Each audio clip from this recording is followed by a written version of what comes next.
The following podcast is a W2M Network original production.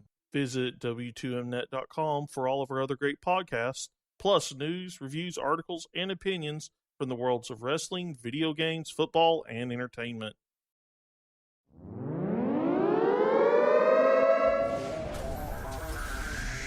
Wrestling to the Max, Monday Night Raw, Review.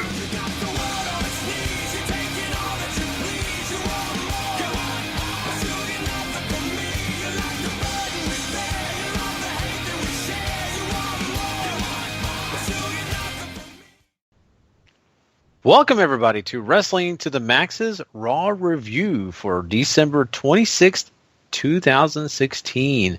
And let you know, we are also a part of the W2M network. That's right. Go subscribe now if you're not a part of it, because we have lots of great shows on the network, according to a lot of people, and of course to us. So, hey, go check them out. Plus, go check out W2Mnet.com. That's the place where not only do you get to go check out our podcast, but you also get lots of reading material when it comes to the world of wrestling.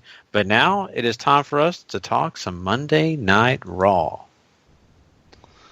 The final Monday Night Raw of 2016 upon us right here as they hit the final lull, basically, before they really start getting going to building to the Royal Rumble with, Goldberg being back next week, and who knows if Brock's going to show up and whatever. But so this Raw was basically sort of built around really one Braun Strowman for the most part, and then they kind of had the build-up of the U.S. title match, which I was surprised that they would actually think about this, because I was like, well, technically Kevin Owens beat him, so shouldn't he get a U.S. title match?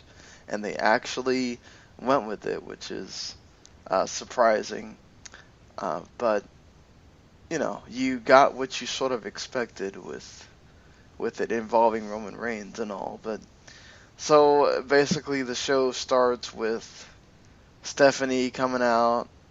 You get they of course had already mentioned that Foley was not going to be here because he's, I think, getting hip replacement surgery, and being in Chicago here as they were, and they'll be in Chicago for SmackDown as well for that big SmackDown. You get a bunch of CM Punk chants as Stephanie has a wonderful comeback that says, hey, if you can keep it up for 2 minutes and 15 seconds, you've lasted longer than Punk did. Huh. Huh. Burn. Somebody break out the aloe vera. My God. Hey, I'm drinking one of those aloe vera drinks right now, so there you go. Oh, man. Take one for the team. Exactly, and it's so funny because that crowd, of course, being close with CM Punk, being a Chicago, crowd, I'm sure they were thinking to themselves, man, we don't have a comeback, but we wish we did. And CM Punk, you haven't done yourself any favors, I'll say that. No, he has not. Certainly, I mean, there's still. What do you think about those rumors of your favorite girl there, Paul? Possibly making a comeback because of her book coming out and stuff.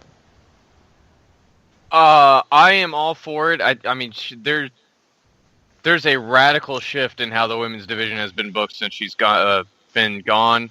So, and I've actually pre-ordered her book. I'm really looking forward to reading that whenever it comes out next year. But I'd like all the AJ Lee, make it happen. Make it happen right now, tomorrow on SmackDown.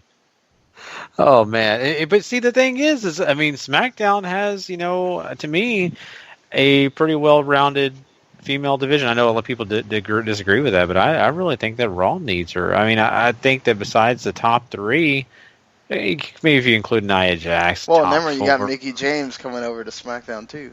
That's what I'm saying. They've already got help going to SmackDown. I think she needs to go to Raw. If she was making that comeback, she needs to go to Raw. I'm going to leave a disclaimer right here. Anytime somebody is rumored to come back or being brought up from NXT, I'm going to automatically want them to go to SmackDown. I think she would work great on Raw with, you have, Charlotte there. I think having the big stars and then you add her, I think just kind of just really adds a sort of cherry on top. I mean, there's certainly better match prospects for her over there too on Raw. Her and Charlotte, her and Sasha, both dynamite matches, and her and Nia, I think, could work a great big woman, smaller woman match, and there's another veteran to have around, especially whenever you don't have a lot of that big veteran presence going on like you do on SmackDown. Right. I think, yeah, and it's women that she really hasn't worked with either, so you kind of avoid the whole, oh, I'm back to working the Natalias and the Naomis and all that I had worked with previously. So that also helps her there too. Anything on your end again, Gary, before we move on from here? No, I mean, like I said, I think that if someone like AJ Lee was to show back up, that they really need the help on Raw. And I get it. I'm with Paul on the fact that you wanted to see a lot of those young wrestlers going to NXT, but I think if it's a veteran, unless they're really needing to help SmackDown, Raw's the place. Yes. So moving on from here as I wanted to make sure we get that little aside in there. I don't know how relevant those rumors really are, because she could just come back for a week or two and it'd not be a full thing. She seems to be, as far as we know, seems to be okay living the life that she's living right now, not wrestling. So we will have to see, certainly, moving on from there. But as I mentioned previously, they did really build this kind of thing around Braun, as Seth Rollins was out once again begging to know what's going on with Triple H. This doesn't really seem like a typical face character. Seems like a really whiny guy. Like, if that was me, just, you know what? If the dude shows up, then show up. If he doesn't, stop begging for him to show up, Just focus on, how about focusing on beating Kevin Owens, because you said it, right? If you become champion, that'll make Triple H show up. So that's what you need to focus on, not so much being whiny about Triple H not being there. He had some, little quips about Stephanie having his balls and all this kind of stuff that you'd really expect at this point. And then you have, Rollins basically finds out, that says that he wants Braun Strowman. Then Roman Reigns comes out and says he wants Braun Strowman because of last week as well. And basically we get Rollins against Braun. And she even teases the crowd for a Shield reunion, but then shuts him down because, hey, you're not going to have a SmackDown wrestler on Raw. Even though we basically did a big old promotion for SmackDown during the show, which is absolutely... Look, I get it that we're not going to go as far as not promoting another show, but that was almost ridiculous. Like, what happened to the SmackDown and Raw have problems with each other, like, you're competing against each other and all that kind of crap. Like, that just totally takes me out of the whole, if you wanted them to have any kind of competition with each other, that was just bad. But anyway, yeah, so... Yeah, Rollins and Braun, and basically it turns out to be Roman against Kevin Owens. Then you basically you get some nice little things between Owens and Jericho and Braun, which I think Jericho and Braun always work great together. I always think they're funny in a little backstage segment. Braun kicks ass at one point. You get Rollins and Braun, which goes to a DQ because Sami Zayn basically comes out and attacks Braun. You get Jericho attacking Rollins, and then you get your main event as well, which goes about 15, 16 minutes,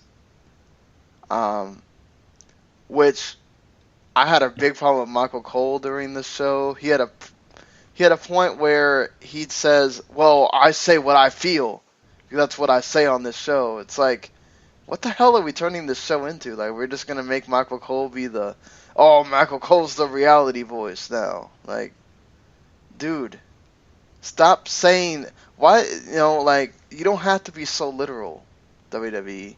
You can be subtle. They don't know what subtlety is. That's not in Vince's playbook, but it might help you.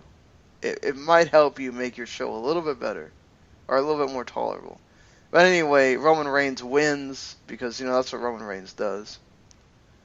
And, yeah. So that's your sort of main storyline throughout the show. How do you guys think that they did with this? And did you like how it went here with these 4 or 5 individuals if you throw in Jericho? This whole thing overall was, I guess, okay. It went the way I think you kind of expected it to. I will say the fact that you pointed out that Seth Rollins was kind of whining, and he was. I think that they just want to remind us that Seth Rollins is still thinking about Triple H, that he hasn't forgotten, so this is the way to do it. And then, of course, Stephanie pushes him back into the role what he is supposed to be doing, and that is, hey, go play Shield again. Yay! And everybody's supposed to cheer, and yet all this. This is the one thing that I will say about this whole thing. Braun Strowman, to me, at least from my point of view, he's intimidating. He's, of course, searching out Sami Zayn, which, Sami Zayn is already a baby face. But right now, Braun Strowman taking out the Shield is a better babyface moment for me than even seeing Sami Zayn do something. That's exactly how I felt during the show. I was like, you know what? You guys keep going. Braun Strowman is going to be the face. Mm-hmm. And this entire thing. And you're going to keep getting Roman Reigns boos, and you're going to keep getting, now the Chicago crowd did cheer for Roman at one point in that match, which I thought was ironic. I don't know if they were really doing it out of, I really want to cheer Roman Reigns. I think, I just don't know that Kevin Owens and Roman Reigns work that well together, honestly. You saw it in the Roadblock match. The match for a long period was boring. And this match wasn't that electric either. No. So, it wasn't. And Owens, holds those rest holds in there to an annoying degree. And it doesn't help him at all. So, yeah. The way this whole thing worked out in the end, though, was that they were giving you ways to, this guy got over, this guy didn't. Okay, so we're going to allow Seth Rollins to get beat down. That way Roman Reigns, because music can play last when he beats Kevin Owens. It's kind of the way they're doing it. They're doing this whole flip-flop thing between each other. And then guess what? Seth Rollins gets his payback later in the show as well. I don't like that type of stuff. It's the same thing as they always do, though, Gary. I know. Roman, we got to, Vince has got that hard on for Roman, so, this is not about it is kind of about that, but I'm going to say this for people who say you're just hated because it's all about Roman. No, it's not about. I kind of hate the whole Seth Rollins thing right now. I honestly could tolerate Seth Rollins. Seth Rollins is a terrible face right now. Oh yeah, it's awful. It is disgusting. For one, I don't have any reason to cheer Seth Rollins, other than Seth Rollins is a great wrestler. Okay, well, you know what? How many great wrestlers we have that we can cheer instead? I don't have a reason to cheer for Seth Rollins. We continue to force us to try to cheer Roman Reigns, which is fine. I'm not going to go beat this dead horse. It is what it is. Enzo is supposed to be the face in his feud. Why? What? Why am I cheering for a man that wants to bang somebody else's wife? Why? I definitely, I have my whole high horse on that. I know we're going to talk about that too. But just focusing on this one thing, though, I want to say this. It is something that they could have done better tonight when they were actually having Roman Reigns and Seth Rollins stand across each other in the ring saying, No, I deserve the opportunity. No, I deserve it. And to have that little tension between them, just like you've had between Kevin Owens and Jericho at a moment, it makes it better. And then they go back to patting each other on the back of, you know what, screw this. Instead of not liking each other, let's buddy up again. Does Roman Reigns not remember? Is his memory that short? He does not remember that Seth Rollins gave him up. Roman. Nothing. It's not Roman. It's our memories are really short. So I know, but they're making by fun and of us. large, Roman's memory has to be short too. Yeah, exactly. But at the end of the day, I mean, Paul, and it's stupid to say for me, but the way that they're doing things now, I hate the Shield. I literally hate the Shield. I don't want to see him again. I don't care if you had Dean Ambrose. Right now, at this moment, the way they're making this turn out, I never, ever, ever want to see the Shield again. And I'll probably not ever root for them again unless they somehow fix this. But right now, they are just grossing me out with this whole Seth Rollins and Roman Reigns situation. I will give them this. From everything I've seen, Reigns and Seth aren't really like, hey, we're best friends again. Everything's great. Yeah. Forget what I did to you last year, Roman, because I totally didn't hit you in the back with a chair or anything like that. No, it's more like circumstances have sort of forced them back together, but WWE, being them, has to beat you over the head with, hey, guys, remember they were Shield? Hey, Gary, do you remember they were Shield? Hey, Sean, do you remember they were Shield? Guys, the Shield, do you remember them? They did so great, right? They were awesome. You loved them. Guys, we get it. They were the Shield. We understand that. Yeah. It's okay. Pump the brakes. I just don't understand how. I don't know. I don't understand. Like, Vince must just go into the SmackDown writers' room and just go, okay. Because it's like, it cannot possibly be the same man that writes SmackDown and then comes over and writes Raw. Like, SmackDown understands subtlety. SmackDown understands how to do... You have the Wyatts all... They have tension with each other, right? But you don't just hammer it over somebody's head all the time.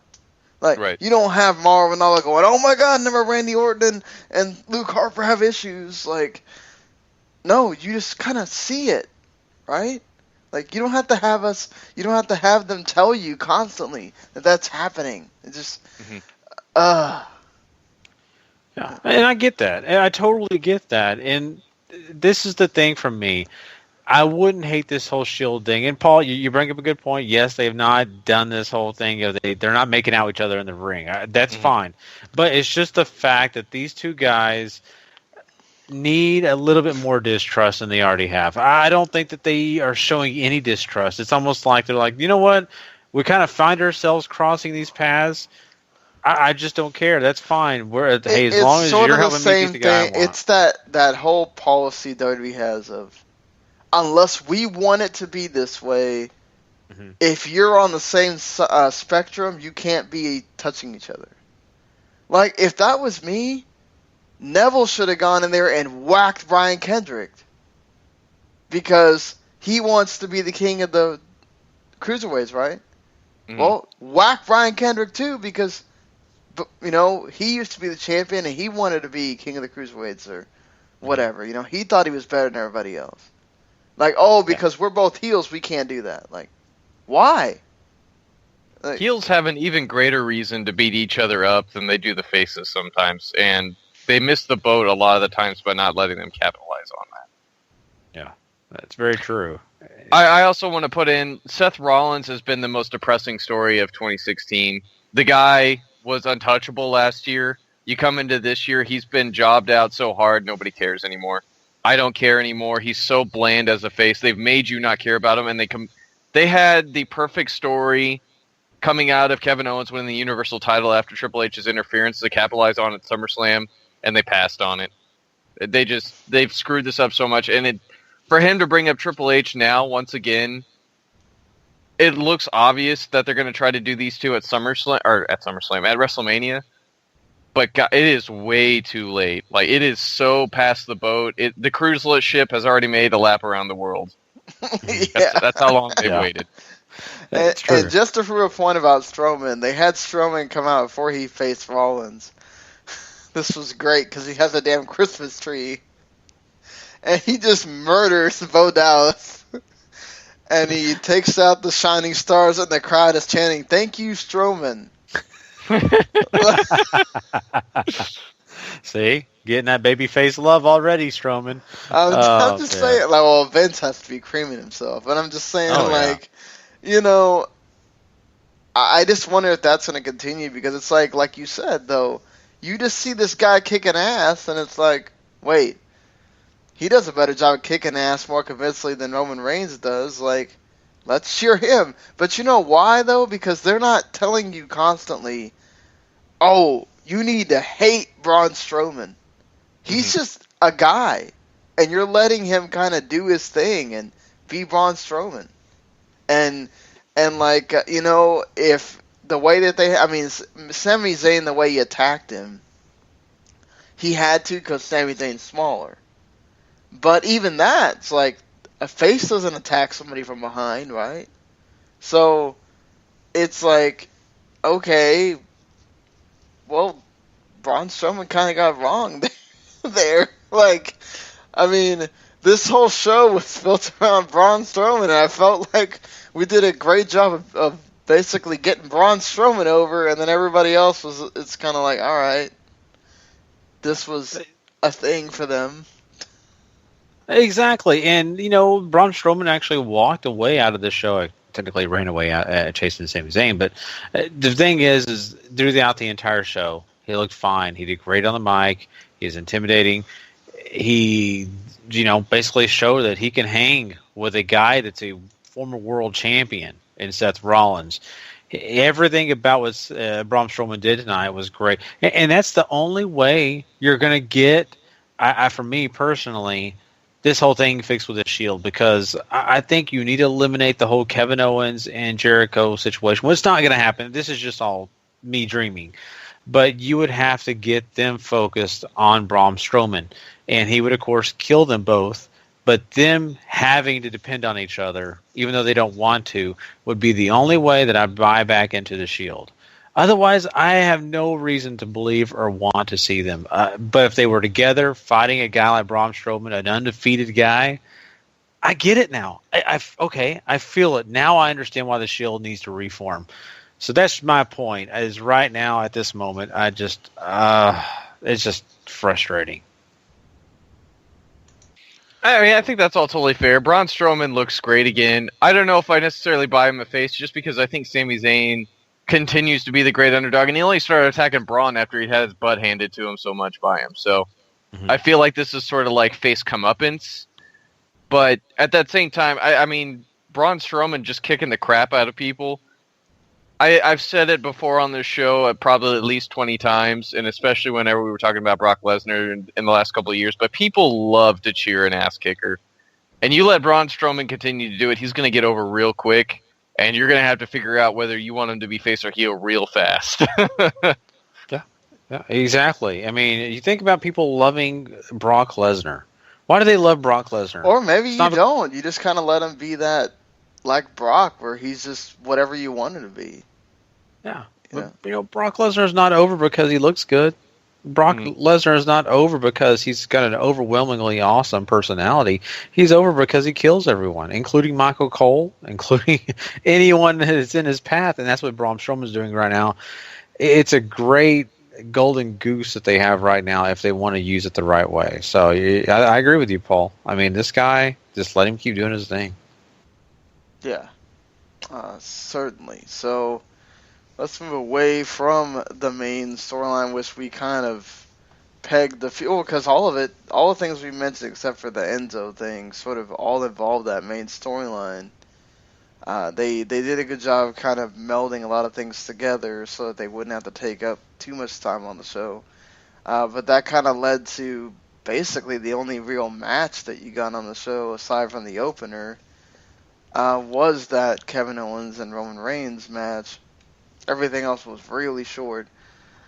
Let's hit the tag teams here first, since they started out the show with Sheamus and Cesaro beating the New Day. I guess this is their rematch clause. So now New Day are out of tag team title matches for the time being. This was a good match. It wasn't anything, spectacular. it was highlighted by Cesaro and Sheamus actually being a team and working on things pretty well. The New Day, their highlight was that now they bring a bag of Bootios and they use a spoon to spoon feed fans at ringside Bootios. This is the next thing, guys. Like, instead of, I said it in the Facebook chat. Like, instead of grapes or chocolate strawberries or whatever, the next thing you do with your significant other is now spoon feed them Bootios. That's the next romantic thing, guys. They almost drowned a kid in Bootios. No. Like, that was so magical. Oh my god, I thought he was going to choke on the booty. Oh man, yeah. I don't know if that's going to go over very well if I tried this on Valentine's Day this year, guys. I mean, I'm just telling you, that's the new hot thing. I mean, maybe, but her, getting fed Bootios, I just don't know that's going to work. Maybe it'll make sure she's not booty, Gary. Yeah, I guess so. Yeah. But for the festivities later, it's all about that booty. That's right. So anyway, that's why that Meghan Trainor song was popular. That's right. That's what people care about. If you want to hear more about this, go check out Gary After Dark. So, Gary, you're gonna keep promoting this, so you're gonna really have to make this podcast one day. Oh boy, it's gonna be terrible. I mean, we already start pretty late. Like, how much more after dark? Trust me, Howard. No, but this podcast would be just Gary going off on things. Could you imagine? I mean, I'd listen to it, Yeah. And you might be the only one. Gary would give us give everybody pointers on things. But moving on. This is a good match. This is a really good match. Sheamus and Cesaro work really well together. That chemistry has completely turned over from their singles matches into their tag team work. It's nice to see them finally working together and moving forward. I don't know if they have a long run in them, but there's not a lot of teams that can really step up unless you're going to go with like Enzo and Cass or the club, or I don't know, because one's heel, one is Cesaro is still very clearly face. Sheamus is very clearly heel. I don't really know where you go with this pairing, so I'm interested. Yeah, I am too. And sadly, the one tag team that I think we all kind of wanted to see at least be successful. I don't know if we wanted to see them be tag champs sooner than later. I don't know that question for all of us. But is, of course, Gallows and Anderson. And I don't know. I don't think you can put them up against these two guys right away because you want them to win if they're going to have this match up against Cesaro and Sheamus. So I don't know. I have a feeling that we're going to see a flurry of different tag teams coming in and out, but eventually I would like to see Gallows and Anderson be the guys to take the belts off them. And I think it's the best way because I think that those two guys could get inside Sheamus's ear. I could see him doing it, playing off his, insecurities, playing off the fact that Sheamus is a heel, just like they are. So in the long run, I like to see that happen. Right now, my hands are up like everybody else's. Who's really going to take on these two guys? I have no idea. Well, you bring up a good point, Gary. It's going to be interesting what they do with these guys. They're obviously going to have to set something in motion with them because New Day has pretty much run its course. You need to kind of phase them out a little bit as far as being in the tag team title scene and kind of let's see what happens after this. Let's see what their next challenge is going to be and go on from there.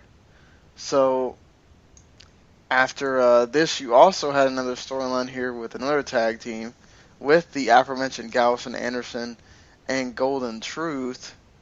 I think it's Golden Truth were sort of backstage, and you had Bayley come in, and she gave Goldust a polka dot Bayley bear because of Dusty making her what she is. Gallus and Anderson say that they're all nerds. And they tore up the bear, guys. Those assholes. They tore up that bear. This leads to a match with Gallus and Anderson winning, as you would expect. Thank God Gallus and Anderson won. They weren't losing to Golden Truth. Yeah, I mean, and that is the thing is, you don't want to see him lose to Golden Truth. But then again, you kind of feel bad for Goldust. That was an emotional moment, and you're like, oh man, he's going to get super strength and kill these two guys. But in the end, the bigger picture is yes, Gallows and Anderson have no need to lose to those guys, no matter how disrespectful they were. And and this is a really super heel thing to do. These two guys really kind of made me aggravated, and I understand the business. I understand all this. I'm imagining a 7-year-old kid would be really offended by seeing this, or somebody who really, is emotional about this whole stuff. So, at the end of the day, I think they did a good job and picked something that was kind of close to wrestling fans' hearts. So, I honestly, I appreciated it. Dusty thing aside, which Cody Rhodes totally voiced his displeasure about on Twitter, about the whole segment in general. At least Anderson and Gallows get to look strong here. Yeah, they're bullies. Yeah, they don't look like the nicest guys, and that's supposed to be. That's okay. Exactly, yeah. Why are you wanting them to be the nicest guys? They're supposed to be bullies. You're supposed to hate them. They're going to do He-Was things for you to do that, so I don't have a problem with this at all. Moving on from here, I mean, that's what your tag teams did on Raw. You also have the women doing stuff on Raw. You have Nia Jax squashing Scarlett Bordeaux in a minute. After they once again kind of let you know about the thing that she's got going on with Sasha, and which I'm fine with Nia kind of getting back to the whole doing what she does. She didn't have to be in a long match, just squash her and get going on here. And then you get Bayley and Charlotte having their thing, which I thought this was really good just from the... I mean, I'm not like that big on let's use weird things. Like, this is one of those where I guess you can do this in wrestling, but from a perspective of, man, this is just kind of silly. Like, oh, Charlotte went and got a lawyer to expunge a wrestling match from not mattering. I mean, really? I mean, just, it's kind of one of those, like, really takes you out of the moment. Like, it's like, look, I can suspend my disbelief a lot, but this is just weird. And then you do get the reappearance of Dana Brooke, who is also currently, she's training to be in the Arnold Classic thing again. So that's kind of, I guess, what she's been doing. But they have her be the referee here, and there's parts where they actually have to bring in another referee because Dana gets knocked out. Bayley almost wins. It's basically more of an angle than a match, but then Dana pulls out the ref again, and not only does Charlotte get the tights and everything, Dana also does like a really fast count, so Bayley gets whooped here, like, or basically it's tricked or whatever you wanna say here, putting Bayley in a against the odds position, which works for Bayley. Yeah, this is something that I thought was, fine. I really kind of appreciated the fact that they did address the fact that Bayley won last week and what Charlotte thought about it. You get a chance to see all of this. And, of course, Charlotte has, the wits about her. She admits, that she knows how to work the system. And here you go. She just speaks it. She lays it all out. And then she follows through. And I like that. I really do. And, I mean, honestly, for someone who's a part of a division that is kind of in flux right now, that's not super, super strong. It's not terrible, but it's not as strong as it could be.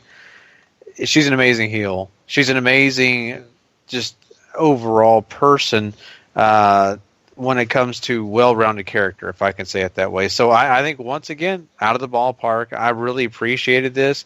A cheap way to win, all the above. I mean, you couldn't get much better compared to what you saw last week.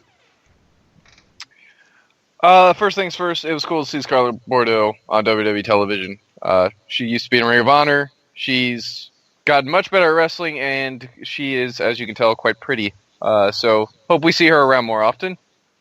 Bayley and Charlotte, I thought was fine. I don't know if Charlotte needed to beat Bayley, but it wasn't exactly clean. So, Charlotte's already got all the heat on her, right? I mean, I think you need to focus on trying to build Bayley up into that underdog character, or whatever you're going to do with her.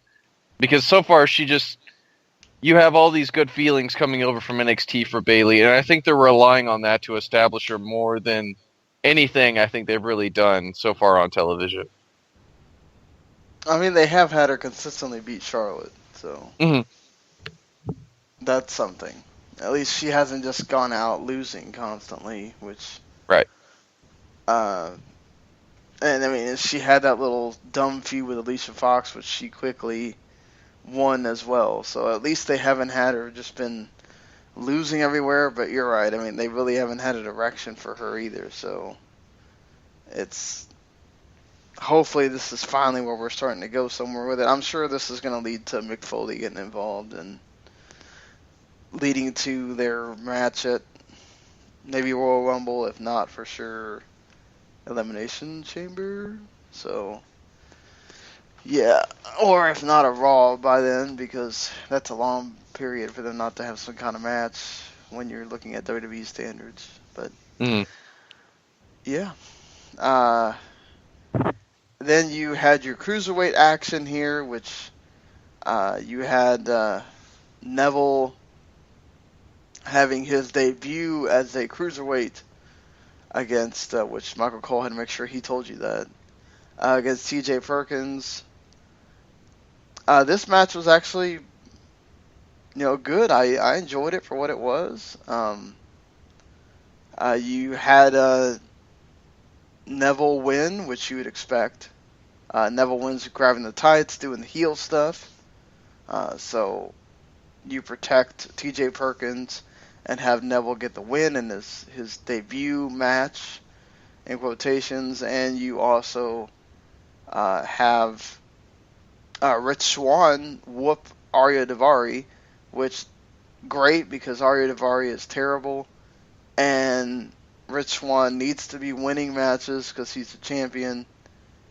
And then you also get to involve Jack Gallagher here, because Arya Daivari's pissed that he thought Gallagher was going to get involved in the match. So we're going to have a duel on 205 Live, guys. A duel. I love what they've been doing so far, and I know it's only 2 weeks in, but Neville really feels like a breath of fresh air already into a division that has admittedly been stale since it's come up to the main roster. Neville has direction. He has a lot of heat, I think, behind him already if you're into anything they've done, and I think that's sort of maybe tempered what's going on here because people aren't exactly invested in the cruiserweights yet. And the only problem I have is last week he still won with a red arrow, and I'm a big believer that heels should not be high-flying to finish. So a new finisher I think might be in order, something murdery. Preferably, but Rich Swann killing Daivari, perfectly fine. And I must say, I do fancy the idea of a duel tomorrow on 205 Live. I'm quite looking forward to the occasion. Yeah, plus you get Neville and Swann on 205 Live, which is going to be awesome. Plus Gallagher, he had a dueling glove. He went the full 5 miles. That's hands down. God love you, Jack Gallagher. You are quickly becoming a favorite. I'm telling you, he's going to be over really quickly. He's going to be the guy that kind of matches what James Ellsworth has done and maybe go further. than what James Ellsworth has Because he done. can actually wrestle. Yeah, he can actually wrestle. Yeah. Yeah, I mean, you got that too, but I'm just saying, even personality-wise, Ellsworth can only go so far. We think we've kind of seen a lot about what Ellsworth can do. Gallagher hasn't even shown us what he can do on the mic compared to what I think he will do. And I think even in the ring, I think we're going to see some more great things out of the guy. So I'm excited for him. He's definitely a golden ticket at this moment. Now, I look at what's going on with Neville. That's the big storyline here. And we've kind of touched on this already, but man, I really am liking what he's doing as this just bad, mean version of himself. And it's not corny. What's so funny with guys like him that were always sweet, nice, just what they were supposed to make him, a Mighty Mouse. He has turned that way to the other side. He's flipped that coin, and he's really sold me on just his anger, his look, and it's not corny. That's my number one hatred when it comes to some of these characters, is they get so corny when they change from good to bad. This guy is not corny. And not only that, he speaks the truth, because the things he said on the mic tonight about people saying that, he didn't have the right kind of charisma, he wasn't good enough, those kind of things were very true. There were people saying those things about him, and I kind of disagreed a lot of times, but there were people saying those things. And for him to point that out, to kind of get into that whole shade of reality, I appreciated. Man, I think Neville's on his way for a good run here, and I hope it is successful. Yeah, certainly. Neville has been, as Paul stated, a just total adding so much great stuff to the division that it's really needed. So hopefully this continues for him. The only things to note here that's left is that Emelina now has a video package where she speaks about the fact that she's going to show up at some point. But that's kind of it. And then we have Enzo and Cass coming out. They do a bunch of, Enzo cuts his jokes. Cass then tells Russo, hey, we got a problem. Then, I'll solve it, and we're going to get into the ring and have a match. And the match never really starts because now Jinder Mahal is kind of put with Rusev as, I guess, his bodyguard. I don't know what the hell it's supposed to be, but don't hinder Jinder, guys, unless you want him to be put in a wheelchair. That's something. Yeah, I still don't know why I need to cheer for Enzo, but yeah. I'll say this. I was totally on your side on this for most of this whole feud, and I think they've gotten away from the whole Lana thing to an extent, because now they've added Jinder as a part of this. And sure, she's the one, in that whole scene during the whole class of, pointing them out to go get, crush him, blah, blah, blah. But, they're doing it overkill now, whereas he's already got his payback. He destroyed him at the hotel. That's the end of it. That should be, but if you're going to continue this on, now you're flipping the coin again, and here is Rusev overdoing it, adding someone else to the mix to help him. Now he's becoming the bully again. So I kind of am feeling a little differently now, and I think it's the right way if you want Kaz involved along with Enzo, and now they can finally have a tag team match, whereas before it was just Rusev beating up on Enzo. So I don't know. I kind of can feel the momentum change for myself personally. I think that makes a lot of sense. I mean, they really need to get on the ball and try to figure out where they want to go with this, because it started out one way, and as we've constantly brought up, I don't think it was working towards the direction they wanted to go to. So a quick rework here. Obviously, Jinder Mahal is hopefully just here to take falls, because there's no other reason for him to be here. Exactly. Just none. I don't know why you would try to really do anything with Jinder at this point. I don't know that you're really going to get people to care about him at all. Don't you think they need to make a tag team of Jinder and Davari? Oh my god. No. Can we just not have stereotypes? Like, I'm be just saying together those for two once. guys are hated so much. Hate it if you mean I don't want them on my screen. Yeah, that's true. You make a point They there. don't have hate that, like, I hate them. They have, like, go away heat. Like, I don't That's true. want that. That's true. You got a point. I think that's it for Raw on this evening here. So we just got to do rating. Yeah. This episode was okay. It had its moments, but for the most part, man, I didn't feel super glued to the TV. I didn't feel super glued to anything that they had. They had their moments, but for me, overall, this show wasn't spectacular. I'm going to give it a 6. I think it wasn't awful, but it was not something that just was overwhelmingly good. Yeah, I mean, you had Braun Strowman be a positive here. Gallus and Anderson got to win. Neville got to win. Charlotte got to win. You're progressing some things. Nia got progressed here too. You finally got the ending of New Day as involved in the titles. So you got some things here, but nothing that's just like, there's really nothing here you need to go out of your way to see. You will be totally fine if you don't watch these 3 hours of Raw and just wait till next week. And when you kind of get something like that, that's where I go, there was really nothing wrong here, but there was nothing like I just mentioned, so what Gary said, a 6 makes total sense.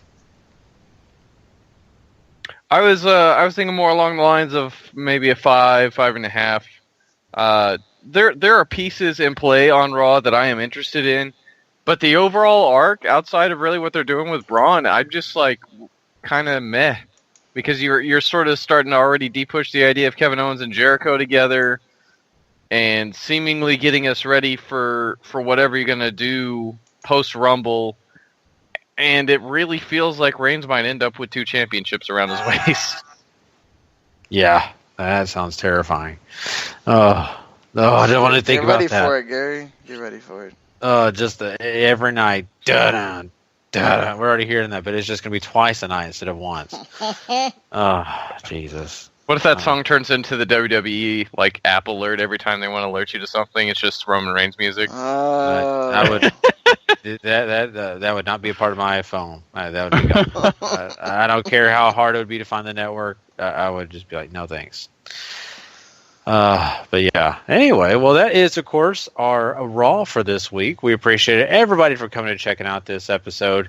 Well, also, don't forget, we'll be having a SmackDown Live review tomorrow night, along with you'll have a part 1 of Wrestling to the Max, episode 227, in your dock as well. Plus, don't forget, Thursday we'll have another episode, which will be, or actually part of that episode with part 2 of episode 227 on Thursday.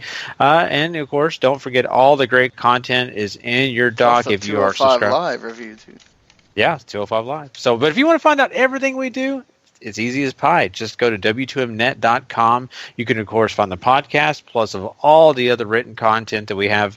And, of course, go subscribe to the W2M Network. That'll also get you all the great content that we basically, provide for you all week long. So thank you for checking us out once again. And until next time, if you're not living life to the max, not living life at all, you know it. Later. Peace.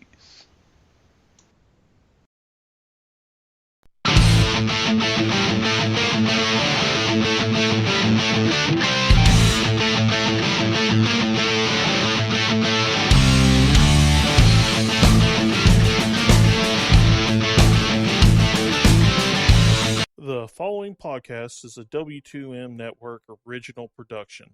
Visit W2Mnet.com for all of our other great podcasts, plus news, reviews, articles, and opinions from the worlds of wrestling, video games, football, and entertainment.